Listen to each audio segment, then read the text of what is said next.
My mind going into the Wonka movie was like a peaceful meadow, completely unbothered and without any expectations. I mean, you genuinely could not get someone more unbiased than me. I have watched the original with the guy from Blazing Saddles and thought it was a great movie, but it still didn't leave enough of an impact for me to be super judgmental on this one. I've also seen the Johnny Depp version. It's too strange for me to tell you anything that happens in it, but it had Helena Bonham Carter in it, so I think I had a good time. Also, I'm not biased at all towards Timothée Chalamet. I mean, I think he's a good actor. I couldn't really hear him in Dune, but that was a good movie, and I didn't watch Bones and All because...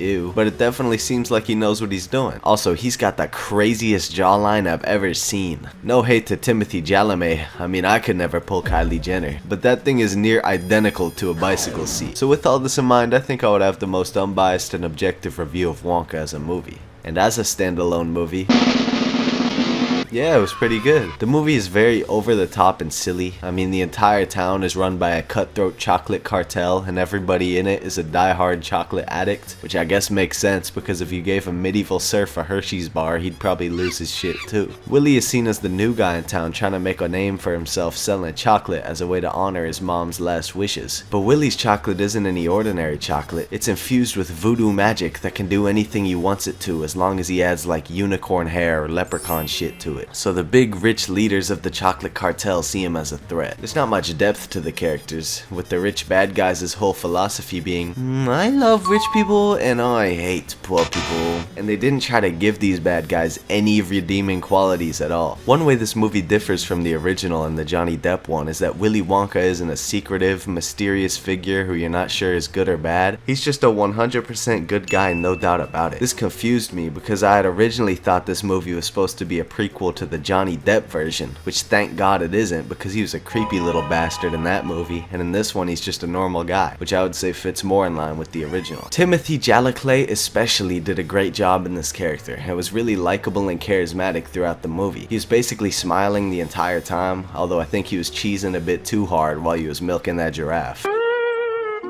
Yeah, you heard that right. I gotta give this movie some extra points because they turned a scene of bro milking a giraffe into an emotional bonding moment. To be honest, I think they should start making milking a giraffe be part of every emotional scene in Hollywood. I mean, imagine how much better Seven would have been if little Brad found out what was in the box while going to town on a giraffe. Although there were many things this movie did great, it had one very serious flaw. Let's go back and take a look at the Oompa Loompas in the other films. Okay, not the Johnny Depp one, that was just some guy, but whatever. I'm talking about these fine young gentlemen.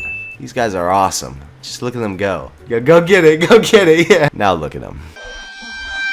The Oompa Loompa in this movie was a great character, but he just looks Oompa Doompa Doopity dog shit. I can't even describe what's wrong with him, but I just get an uncanny valley feeling looking at him. Also, hate to break it to you, buddy, but you should not be proud of that fit. But you know what? It's fine. He still was a good character, although I think they should have gotten an actual little person instead of trying to artificially create their natural born talent. This movie had a very similar feel to Paddington, probably because it's by the same guy who made Paddington. It's not a super deep movie that's gonna challenge you mentally at all, but it was actually pretty funny and was entertaining from beginning to end. The other main protagonist alongside Willie is a little orphan girl named Noodle. I actually thought she was a great character, which is surprising because I hear orphan and I think of Stuart Little. I hate that little street hamster.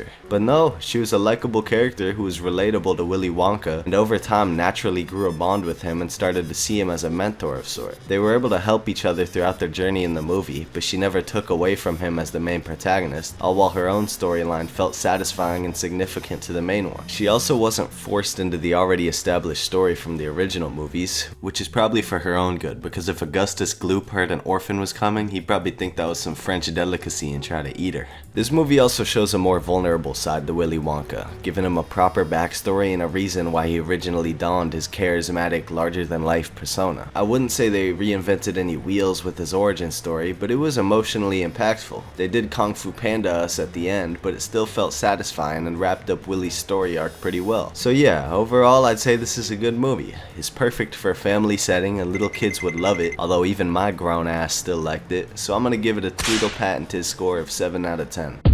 I would have bumped it up to 8 if that Oompa Loompa wasn't so damn ugly. But this was a pretty good movie overall. So if you haven't watched Wonka, watch it. And if you have, come with me and you'll be in a world